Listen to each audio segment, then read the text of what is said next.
camera opens on a stunning CGI landscape of Pandora, floating mountains, bioluminescent flora, strange alien creatures flying in the distance. Hello, fellow explorers, and welcome back to the channel. Today, we're diving headfirst into a question that has captivated sci-fi fans for over a decade. Could a human actually survive on Pandora? Forget the movies for a second. We're talking real-world science, real-world survival skills, applied to the most beautiful and dangerous alien world we've ever imagined. So you've just crash-landed, your gear is gone. It's just you, your wits, and this breathtaking yet utterly lethal environment. What's the first, most immediate threat you face? It's not a Thanator, it's not a Viper Wolf. It's the very air you're trying to breathe. Pandora's atmosphere is a deadly cocktail for humans. It's rich in nitrogen, xenon, and methane. But the real killers are the high concentration of carbon dioxide, about 18%, and the presence of hydrogen sulfide. For comparison, Earth's atmosphere has less than 0.04% CO2. Breathing Pandoran air would lead to hypercapnia or carbon dioxide poisoning within minutes. You'd experience dizziness, suffocation, and unconsciousness in about 4 minutes, followed shortly by, well, you get the picture. So, rule number 1 for surviving Pandora: you absolutely need an exopack or a sealed environment. No exceptions. Without one, your adventure ends before it even begins. Okay, let's assume you have a functioning exopack. You can breathe. Fantastic. What's next? Water. Like on any survival mission, finding a clean water source is paramount. The good news is, Pandora is lush and appears to have an abundance of water in its rivers, lakes, and waterfalls. The bad news? We have no idea what's in it. Are there alien microbes?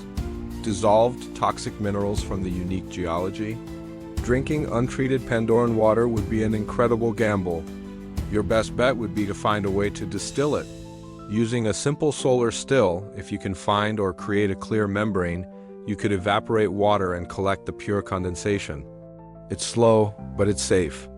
Rushing to drink from the first stream you see could introduce a hostile microorganism into your system that your body has zero defense against. Now that you're not suffocating or dying of thirst, your stomach starts to rumble. Time to talk about food. The plant life on Pandora is everywhere, vibrant and glowing. It's tempting to start munching on the first fruit-like object you see, but that's a rookie mistake. Many plants on Earth use toxins as a defense mechanism, and it's a safe bet that Pandoran flora does the same, probably with compounds our biology has never encountered. The universal edibility test would be your guide here. You'd rub a small piece of the plant on your skin, then your lip, then your tongue, waiting for any sign of a reaction: irritation, numbness, swelling. If all seems clear, you'd ingest a tiny amount and wait for several hours. It's a painstaking process, but it's the only way to avoid a fatal mistake. Remember the helichoradion, those beautiful spiral plants that retract when touched? That's a clear signal. Don't mess with me. Pay attention to those signals. Your life depends on it. Of course, plants are one thing, but what about a real meal? Pandora is teeming with fauna, from the relatively small hexapods to the massive hammerhead titanotheres. Hunting could provide a rich source of protein. But again, we face a huge problem. We're not the apex predator here, not even close. Everything, and I mean everything, on Pandora is bigger, faster, and stronger than a human. Your standard hunting knife isn't going to do much against a creature with carbon fiber, bones, and a hide tough enough to deflect arrows. Attempting to hunt a Viper Wolf pack would be suicide. Your best bet for protein might be smaller game insects, grub-like creatures, or perhaps fishing if you can craft a spear and find a relatively safe body of water. Even then, you'd have to be constantly vigilant. On Pandora, you are prey. This brings us to the biggest challenge of all, the megafauna. Let's talk about the Thanator. Described as the apex land predator, it's a 6-legged panther from your worst nightmares. It's intelligent, incredibly fast, and relentlessly territorial. If a Thanator decides it wants you, there's very little you can do. Running is futile, hiding is your only option. You'd need to become an expert in camouflage, using mud and leaves to break up your silhouette and mask your scent. Climbing a tree might seem like a good idea, but these creatures are clearly built for navigating a complex 3D environment. Your only hope is to not be noticed in the first place.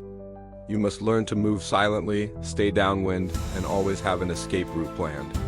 Never, ever travel in the open if you can avoid it. And what about the night? On Earth, darkness provides cover. On Pandora, the darkness comes alive. The entire forest floor lights up with bioluminescence. While beautiful, this is a disaster for a human trying to stay hidden. You stick out like a sore thumb, a dark, non-glowing shape in a world of light. Every nocturnal predator for miles would be able to spot your silhouette. Surviving the Pandoran night means finding a deep, dark cave or burrowing into the ground, completely blocking out any light that could give away your position. The night is not your friend here, it's a spotlight. Let's also consider Pandora's unique geology. Those floating Hallelujah Mountains are incredible, but they're held aloft by powerful magnetic fields created by the unobtainium deposits. We have no idea what long-term exposure to such intense magnetic forces would do to the human body. It could interfere with our neural activity, our circulatory system, or have other unforeseen biological effects. So, while the lowlands are swarming with predators, spending too much time in the highlands could pose its own invisible, insidious threat. So, what's the verdict? Could a lone human survive? Honestly, the odds are astronomically low. You're not just fighting the animals, you're fighting the air, the water, the plants, the geology, and even the light itself. Every single element of the planet is hostile to your biology. Survival wouldn't just be about being strong or smart.